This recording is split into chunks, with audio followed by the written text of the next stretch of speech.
The bell above the door let out its usual cheerful chime as Jack Reynolds stepped into the Golden Griddle at 7:23 a.m. on a crisp Tuesday morning.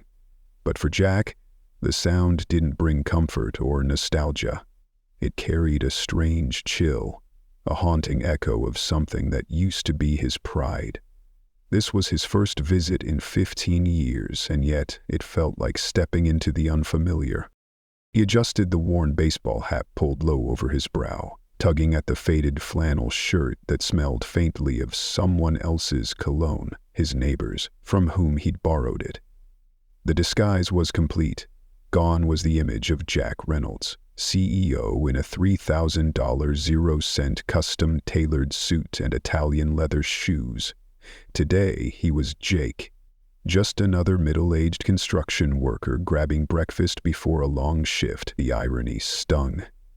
He had built Golden Griddle from one humble diner into a coast-to-coast empire of 247 restaurants. Yet here he was, sneaking into his own creation like an outsider, like a stranger in his own story. It wasn't pride that brought him back, it was suspicion. 3 months of troubling trends, falling profits, a sharp uptick in customer complaints, and whispers of deeper issues brewing in this specific location. Rumors from his most trusted district managers hinted at something unsettling. Jack didn't believe in hearsay, he believed in truth. Cold, undeniable, see it with your own eyes truth. And that's why he was here. The morning rush was in full swing. The aroma of sizzling bacon and freshly brewed coffee filled the air. Familiar, comforting notes that once symbolized excellence, but this time it felt wrong. Off. Like a song played in the wrong key. Jack's eyes scanned the room with trained precision, picking up every detail like a conductor hearing a missed beat. The floors were spotless, tables meticulously set, promotional posters exactly where they should be. On the surface, it was perfect. Too perfect. It felt rehearsed, like a stage set for a show, not a living, breathing diner. He slid quietly into a booth tucked into the corner, giving himself a wide view of the dining room. Within moments, a young waitress approached. Her name tag read Emily in the bright, bubbly font that had become part of the Golden Griddle identity. But Emily herself was anything but bubbly. "What can I get you?" she asked, flatly, voice mechanical, as if reading from a script she no longer believed in. She held her order pad oddly tilted, as if to hide it. Her eyes darted anxiously around the room, barely landing on Jack's face, her gaze skimming somewhere above his shoulder. Jack had trained thousands of staff over the years. He knew the Golden Griddle greeting word for word. "Good morning. Welcome to Golden Griddle, where every day starts with a smile. My name is Emily and I'll be taking care of you today. Can I start you off with our fresh brewed coffee and tell you about today's specials?" But none of that came. Just 4 lifeless words from a woman who looked like she wanted to be anywhere else. "I'll have the sunrise special and a coffee, please," Jack replied softly, observing every flicker of her expression. He scribbled something down, never asking how he wanted his eggs, what kind of toast he preferred, or whether he wanted regular or decaf. All basic questions, second nature for any properly trained Golden Griddle employee. As she turned to walk away, she paused. "Will you be paying with cash or card?" The words rushed out in a flurry, like she was afraid to forget them. "Yes," Jack said. And then something happened, barely noticeable but undeniable. A flicker in Emily's expression, a brief, unmistakable flash of fear. She nodded quickly and scurried off without another word. From his booth, Jack watched her move to the next table, a sharply dressed businessman seated near the window. And in an instant, Emily transformed. Her posture relaxed. Her smile became warm and easy. Jack could hear her light, friendly banter from across the room. "Beautiful morning, isn't it?" she said with a twinkle in her voice. "I love your tie, by the way. My dad has one just like it." She laughed, effortlessly, then added, "Our pancakes are extra fluffy today. The cook's in a great mood." Jack felt his jaw tighten. The difference was staggering. With him, she had been cold and distant, a shadow of herself. With the businessman, she was the shining image of the golden griddle spirit, attentive, cheerful, engaging. He watched closely as the man placed his order. Emily asked all the right questions, suggested menu favorites, and returned moments later with extra napkins, without even being asked. When it came time to pay, the businessman handed over a credit card. And that's when a pattern began to emerge. Jack kept watching. Again and again, customers who paid with cash received the bare minimum. No small talk, no enthusiasm, no attention to detail. Meanwhile, card-paying patrons enjoyed the full golden griddle experience. Charming service, thoughtful suggestions, and genuine smiles. Emily returned with Jack's coffee. She set it down without a word. The mug was only 3/4 full. No cream, no sugar, nothing. Just a lukewarm token of hospitality. 15 minutes later, she returned with his food and practically dropped the plate in front of him before disappearing again. The sunrise special looked right. Perfectly golden hash browns, fluffy scrambled eggs, thick toast, and crisp bacon. But the presentation was sloppy. No garnish, no attention to plating. It felt rushed, careless. Jack took a bite and nearly gagged. The hash browns were so salty they were inedible. The eggs, cold. The bacon, burnt so badly it crumbled under his fork. This wasn't an accident. This wasn't just a bad morning. This was sabotage. He raised a hand to get Emily's attention. As she passed by, he said quietly, "Excuse me, could I get some hot sauce?" And for a second, just a second, her eyes met his, and in them, Jack saw something he hadn't seen in a long time. Fear. Not of him, but of something bigger, something hidden, something he was about to uncover. "We're out," Emily muttered without even checking. Then she turned on her heel and walked away before Jack could respond. He stared after her in disbelief. Golden Griddle restaurants were required by company policy to stock at least 3 different types of hot sauce at all times. It wasn't just a brand detail, it was part of the dining experience. Jack had personally approved the sourcing of those sauces. From his booth, he could see the unmistakable glint of hot sauce bottles on other tables. Tables where credit card customers sat chatting over their perfectly plated breakfasts. So why the lie? Emily's eyes kept flicking toward the kitchen, almost like she was being watched. Jack followed her gaze and spotted a man leaning in the doorway. His name tag read Derek, and his uniform identified him as the manager. But his presence didn't reassure Jack. It chilled him. Derek wasn't managing. He was monitoring. His gaze moved like a laser, scanning each employee's interaction with their tables, yet his attention wasn't evenly spread. It focused only on the customers who, like Jack, were paying in cash. Every time Emily served the businessman earlier, Derek didn't even glance up.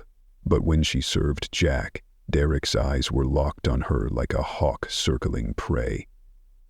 Jack's stomach turned. This wasn't paranoia. He was witnessing something real, something orchestrated. Throughout the rest of his meal, Jack tracked Derek's behavior.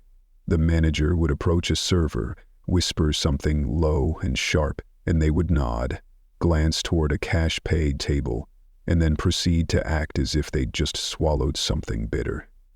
It wasn't embarrassment, it was guilt, as if they knew what they were doing was wrong. Jack's mind spiraled. This wasn't just a few isolated acts of bad service. This was targeted, systematic. As CEO, he had spent years building a culture rooted in equality. Every customer, every shift, every location, every time, no exceptions. But what he was witnessing defied that foundation. And the worst part? He didn't know how deep it went. He left $5 in cash on the table as a tip, even though the service didn't deserve it. Part of him hoped it might draw out some honesty. At the register, Emily rang him up using an older model POS system Jack didn't recognize. It looked outdated, almost retrofitted. That was impossible. Golden Griddle had updated their entire network 2 years ago. "Could I get a receipt, please?" he asked casually. Emily went pale. "Printer's broken," she said, not looking up. Jack glanced over to the next register where the businessman was being served. That printer was humming smoothly, printing out a perfect receipt with the Golden Griddle logo and a survey request on the bottom. Jack's jaw clenched. One printer was working, one wasn't, and something inside him snapped. He walked out of the restaurant with his mind in overdrive. Emily's haunted eyes, Derek's calculated supervision, the twin-tier treatment of customers, none of it was random. He didn't know what he had just uncovered, but he knew it was only the beginning. The next morning, Jack returned. It was 6:45 a.m., 15 minutes before opening. He parked across the street, keeping low in his seat, watching through the large windows as the staff moved inside like actors rehearsing a scene. Derek was there again, drifting between workers, whispering instructions. Their expressions were serious, almost militaristic. Jack watched as they nodded, one by one, like soldiers receiving commands. This time Jack was dressed differently. A paint-splattered hoodie, worn jeans, and messy hair. He'd even scuffed his boots with gravel from the sidewalk. He wanted no trace of yesterday's Jake. This morning, he was a new nobody. The moment he stepped through the door, the cold air of indifference greeted him. "Sit anywhere?" the hostess mumbled without eye contact. Her name tag read Sarah. She was already back to scribbling notes at the podium before Jack even picked a table. He chose a booth in a different section this time, a different server. Maybe it wasn't systemic. Maybe Emily was just overworked or having a bad day. A man named Robert approached, mid-40s, thinning hair, the look of someone who'd been in food service longer than he liked to admit. "What do you want?" he asked, monotone. Jack smiled. "Good morning. Beautiful light coming through those windows today." "Huh?" Robert didn't react. "What do you want to order?" Jack tried again, testing boundaries. "I'm new to the area, just moved here from Colorado. You been working here long?" "What do you want to order?" Robert repeated, slower this time. Jack sighed and ordered the Mountain Peak pancakes, then added, "I'll be paying cash." At that word, something flickered in Robert's eyes. His shoulders tightened. He wrote down the order and walked off without a follow-up question, just like Emily had. From his new seat, Jack had a broader view of the restaurant. A young couple had just been seated in Emily's section. The change in Emily was instant, like someone flipping a switch. "Good morning, you two. Welcome to Golden Griddle. I'm Emily, and I'll be taking excellent care of you today." She beamed. She asked about coffee, offered compliments, even brought them a cinnamon butter sample on the house. When they mentioned it was their anniversary, Emily's whole face lit up. "That's wonderful. Let me check if our baker has one of those anniversary cupcakes." Jack sat, frozen. It wasn't just good service. It was heartfelt, enthusiastic, and genuine. The kind of experience Golden Griddle prided itself on. So why was it reserved for credit card customers only? He didn't need to guess long. When the couple paid, he saw the flash of a platinum card. And just like that, the puzzle pieces were falling into place. Over the next hour, Jack documented everything. Smiles for credit, coldness for cash, refills only for cardholders. Servers avoided even basic human connection with cash customers. Jack wasn't imagining it. He was witnessing a two-class system inside his own restaurant. When Robert finally brought Jack's pancakes, they were lukewarm. The butter was rock hard. The syrup served in a plastic takeout cup. An insult compared to the elegant glass pourers the griddle was known for. "Excuse me," Jack said gently. "Could I get more butter? This one's a bit Frozen. Robert didn't even blink. That's all we have. Jack tried to stay calm. Maybe you could warm it in the microwave? No, Robert replied and walked off. 2 minutes later, the same man was at another table, smiling, pouring fresh coffee, offering whipped honey butter like a gourmet chef. That family had paid with a credit card. Jack was seething inside, not at Robert or even Emily, but at the system that forced this duplicity. He needed answers. He walked to the counter, where Emily was now working. He put on his best smile. "Hey, just wanted to say the pancakes were delicious," he said. "You all are doing a great job."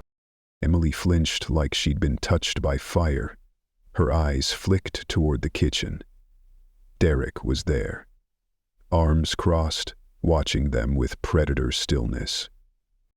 "Things," she said, but her voice cracked, her hands trembling as she cleaned the same spot on the counter over and over.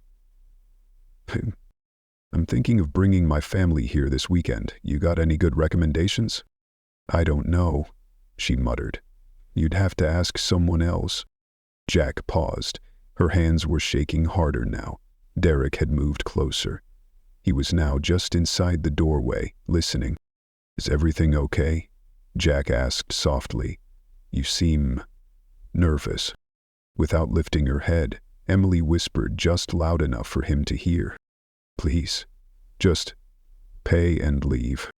The fear in Emily's voice wasn't just noticeable, it was palpable. It clung to the air between them like static. Jack paid quickly, noting again that no receipt was offered from the outdated register used for cash payments.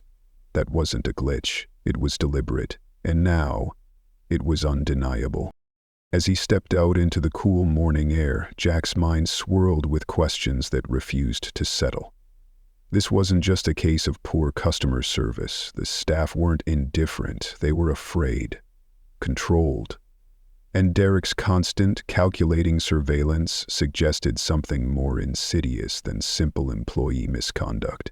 Jack was no longer dealing with bad management. He was staring into the face of something organized, systemic, and tomorrow he intended to expose it all. That night, Jack stayed up late, combing through internal reports, regional data, customer feedback, and transaction logs from the last 8 months. What he uncovered sickened him. While credit card transactions remained stable, cash sales at this specific location had plummeted, a red flag hiding in plain sight. The customer reviews told the rest of the story. Glowing experiences for card payers, scathing complaints for cash users. The discrepancy was too wide, too exact. It wasn't a coincidence, it was a pattern, a machine designed to keep scrutiny away. On the third morning, Jack didn't dress like a construction worker or a tired commuter. He looked like an ordinary man running errands, neutral, forgettable. This time, he wasn't just here to observe. He was here to create an opening, a moment of truth. He sat in Emily's section again, but waited patiently until after the breakfast rush, when the dining room emptied and the pace slowed. Derek had retreated into the back office, likely to take a call. Emily approached, her usual forced calm masking the anxiety beneath. "What can I get you?" she asked, her voice low, cautious. Jack looked up gently. "The sunrise special again," he said, then added softly, "Emily, I need to ask you something important." Her entire body went rigid. Her eyes darted toward Derek's closed office door like a reflex. "I can't talk," she whispered. "I'll get your order." "Please," Jack said calmly. "I'm not here to get you in trouble. I just want to understand what's going on." Emily clutched her notepad like a lifeline. "Please don't ask me anything. I was told not to speak to cash customers. Just don't make a scene." Jack's stomach dropped. Her words hit him like a punch to the chest. "You were told not to speak to cash customers?" She looked around, panicked, then nodded so subtly it was barely perceptible. "By Derek," she said, her voice barely audible. "He told us to treat them differently. Take their orders, keep it quick. No conversation, no extras." "Well," Jack pressed, trying to keep his tone level. Emily hesitated. Tears began to pool in her eyes. Because we're supposed to keep the transactions simple. No receipts. Quick service, that way. If they don't ask questions, some of the cash just disappears." Jack felt like the air had been sucked out of the room. "And Derek?" he asked. "He's the one running it?" Emily nodded. "He says all restaurants do it, that it's how we make up for our wages. But I know it's not right." Her voice cracked. "How does it work?" Jack asked gently, trying to stay composed. "When someone pays in cash, we use the old register. It doesn't link to the company system. If they don't ask for a receipt, some of the money never gets recorded. Derek says it's like tips, but better." Jack clenched his fists beneath the table. "How much money are we talking?" Emily glanced down. $5, maybe $10 per cash order, sometimes more. She looked up, her eyes raw. "He tracks who participates. If you don't follow the program, you're not a team player. People who don't play along, they don't last." Everything was suddenly horribly clear. The broken greetings, the cold food, the missing receipts. They weren't signs of bad employees. They were tactics, designed to push cash customers away. Or, more accurately, to push them into silence. "And how many people are involved?" Jack asked. Emily wiped her cheek. "Most of us. At first, I thought maybe it was company policy. Derek said it was expected from corporate, that it was how restaurants stay afloat. But now, I feel sick every time I leave here." She looked away. "Derek keeps track of how much cash each of us handles versus how much we turn in. If we don't match his expectations, we get called into reviews. But they're not reviews, they're threats." "What kind of threats?" Jack asked, his voice low and controlled. "Knows about us, all of us. I'm a single mom. I'm behind on rent. He knows that. He told me if I cause trouble, he'll make sure I never work in food again." Jack felt something deep inside him shift. The CEO inside him, the builder of dreams, the man who once inspired loyalty and pride, burned with quiet fury. This wasn't theft. This was manipulation. Psychological warfare against people who couldn't afford to fight back. "How long has this been going on?" he asked. "Since Derek became manager." 8 months. Before that, this place was good. We cared. We worked hard. But now, from across the restaurant, Derek's voice snapped like a whip. "Emily, where's that order?" She flinched, like she'd been shocked. "I have to go," she whispered. "Please, don't say anything. I have a 4-year-old. This job is all I have." She hurried off, and Jack sat frozen. The scale of Derek's operation was larger than he feared. Derek wasn't stealing from the company. He was destroying it from the inside. Stealing trust, integrity, human dignity. But now Jack had what he needed, the truth, and he had Emily. He spent the next 2 hours nursing a single cup of coffee, strategically seated to watch the floor without drawing attention. His heart pounded in his chest, but he forced himself to remain still. He had to see it in action, to see how deep the rot had gone. At 10:15, a construction worker in a sweat-stained uniform came in, dust trailing behind him.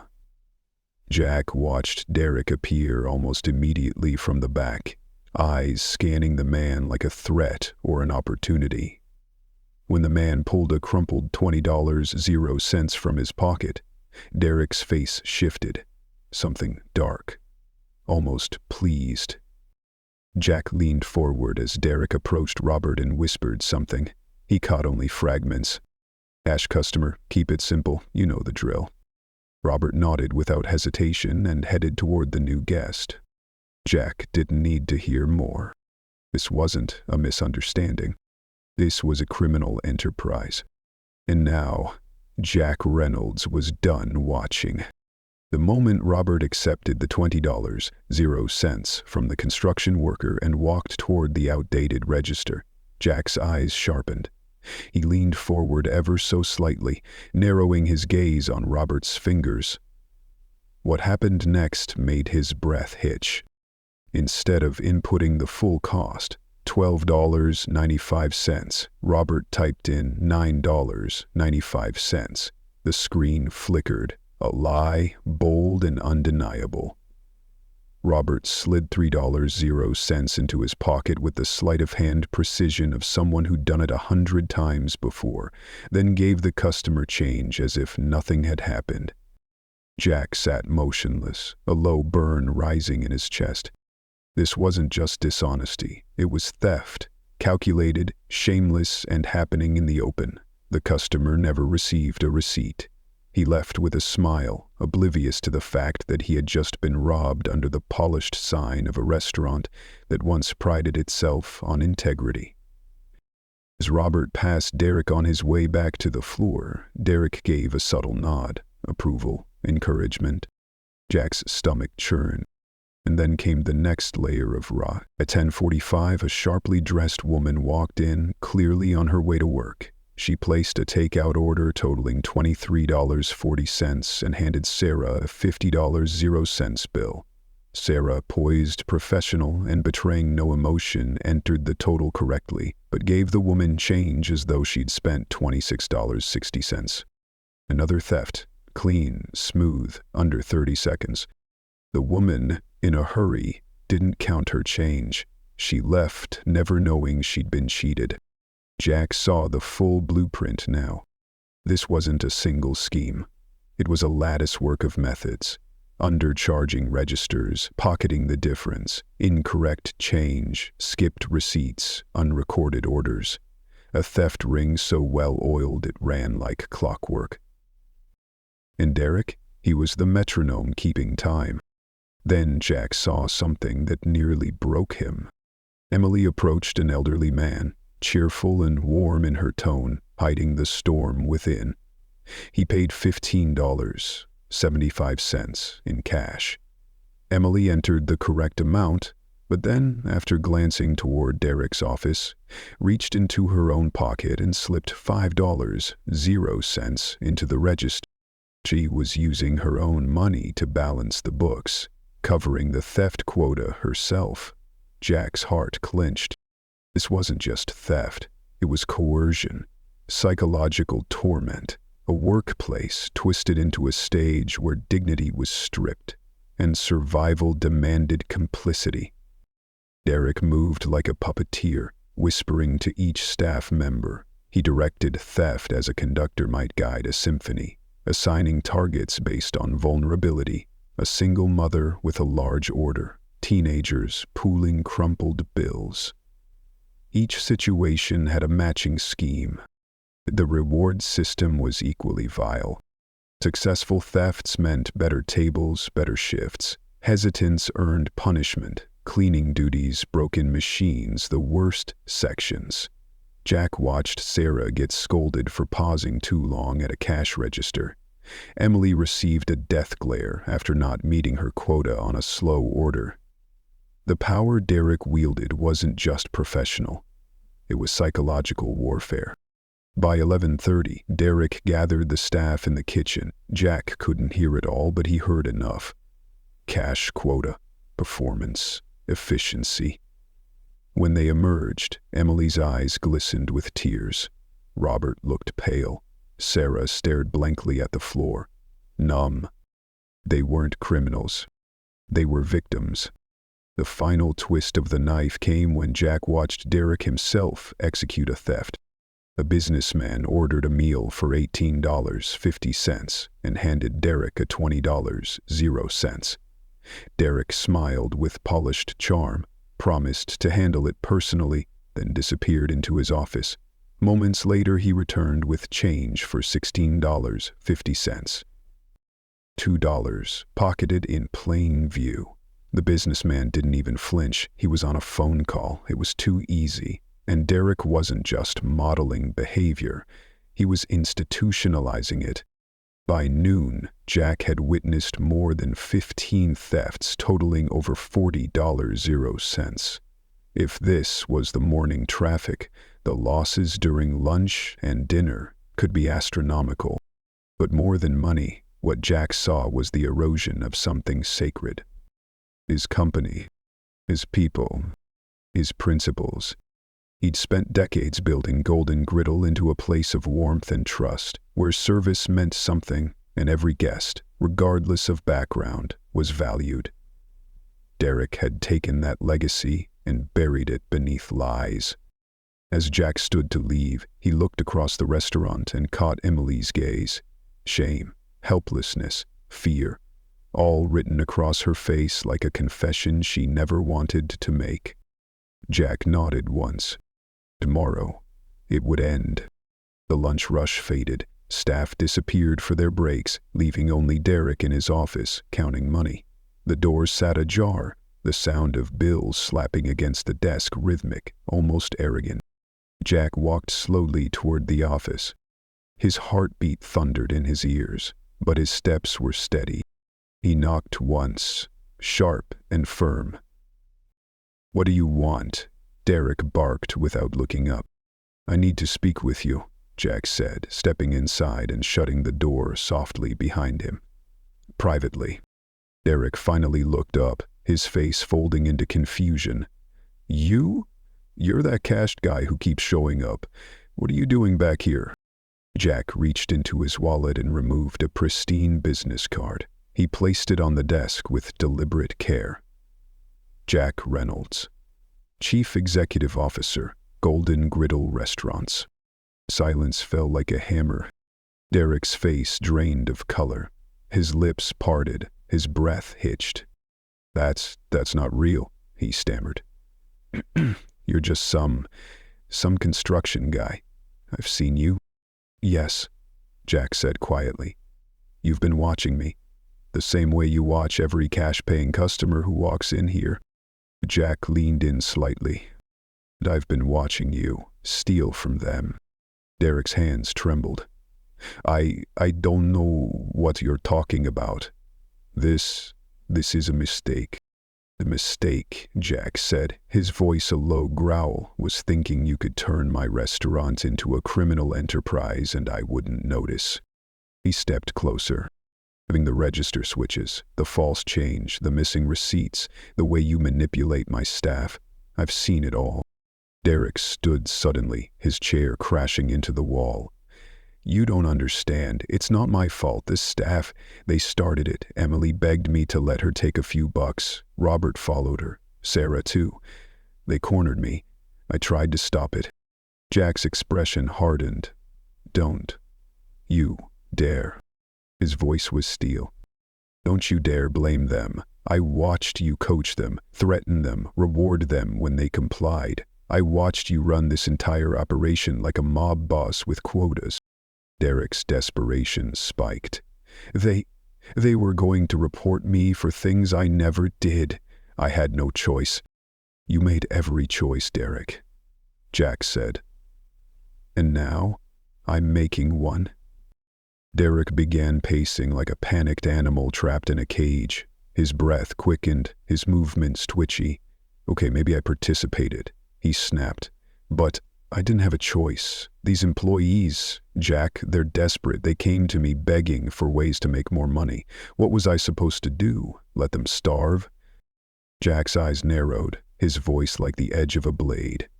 "You were supposed to manage them. Ethically, you were supposed to protect them, Derek, not exploit them. Instead, you turned vulnerable people into criminals just to line your own pockets." Derek let out a bitter, mocking laugh. "My own pockets?" he scoffed. Do you even know what Golden Griddle pays managers? I work 60 hours a week, barely scraping by. Corporate demands miracles on budgets that don't cover reality. You want to know the truth? Sometimes you have to get creative to survive. Jack felt the rage rise in his chest like fire, but beneath it was something colder. Disgust. He was watching a master manipulator cycle through every justification. First denial, then blame, now martyrdom. Creative? Jack asked, his tone glacial. Is that what you call forcing Emily to use her own money to cover your theft quotas? Is that what you call threatening Robert's future just because he hesitated to steal? You haven't been surviving, Derek. You've been destroying. Derek spun toward him, his mask dropping. You want to talk about integrity? Where was your integrity when you decided to pay servers $2.13 an hour? When you pushed managers for profit margins we couldn't meet, while corporate execs collected bonuses we bled? That doesn't justify theft. Doesn't it? Derek's voice was venom now. You sit up in your corner office with your salary and benefits and judge people like me. You created the system. I just leveled the playing field. Jack stared at him. Not with anger now, but with a deep, unflinching sadness. No. What you did wasn't justice. It was a betrayal. The only thing you leveled was the humanity of the people who trusted you. Hate. You're not adhering to the law. You allow nothing. No. He stepped forward, firm. You're fired, Derek. Security will walk you out, and the police will handle the rest. Derek's bravado cracked like shattered glass. Wait. We can work something out, he stammered, palms out. I'll pay back everything. I'll transfer stores, move to another state. Just don't destroy my career over this.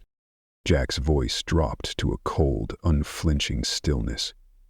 You destroyed your own career the moment you decided to steal and manipulate good people. And now I have to fix what you broke. Not just financially, but the trust you shattered. As Jack turned to leave, Derek made one final desperate play. Those employees, they're guilty too. They stole, just like me. If I go down, they should too. Jack turned back slowly. His expression was so sharp, so resolute, Derek physically stepped back. No, they were victims of your abuse. But don't worry, they'll have a choice. They can face the consequences, or they can help me make sure this never happens again. The power had shifted. Derek was no longer the predator. He was exposed, undone, irrelevant.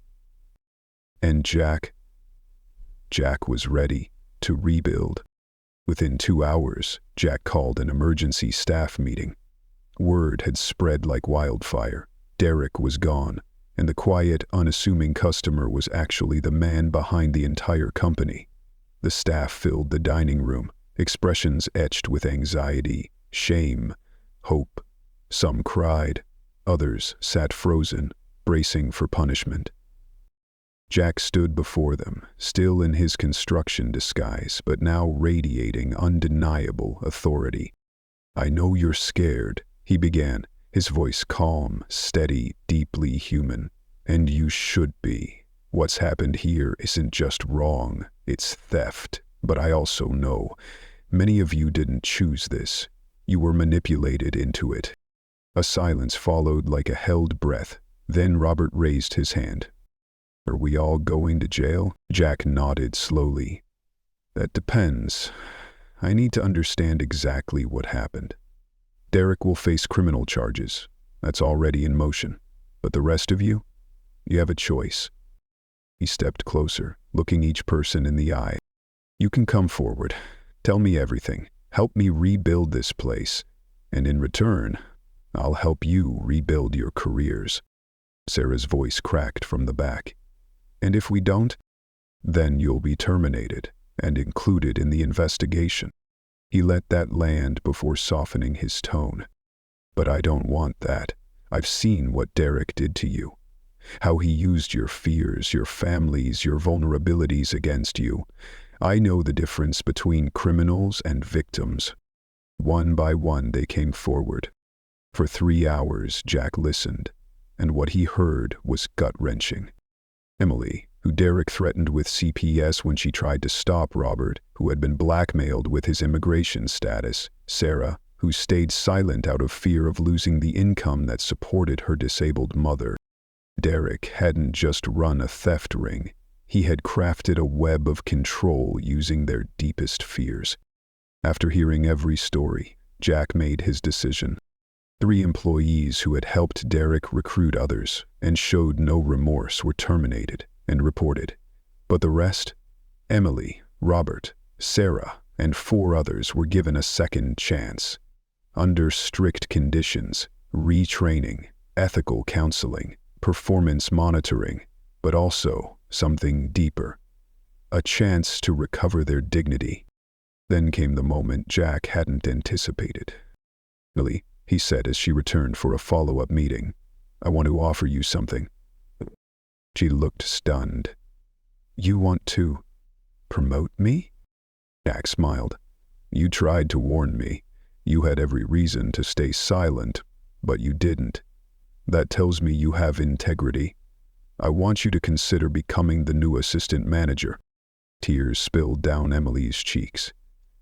"I won't let you down." "I know you won't." In the months that followed, Jack overhauled the entire restaurant. New register systems, enforced receipts, monthly check-ins, anonymous feedback channels. Every vulnerability Derek exploited was now fortified with transparency and trust. 3 months later, customer satisfaction was at a record high, turnover was almost zero, and Emily, now proudly wearing a supervisor's badge, had become the heart of a restaurant reborn. On Jack's final undercover visit, Emily approached with a radiant, genuine smile. "Good morning, welcome to Golden Griddle, where every day starts with integrity," she said, the greeting she had helped write herself. Jack smiled softly. "Thank you for becoming who you were always meant to be." Sometimes the most broken places, if rebuilt with truth and compassion, become stronger than they ever were before. And in that moment, Jack Reynolds knew this wasn't just a comeback for a restaurant. It was redemption for all of them.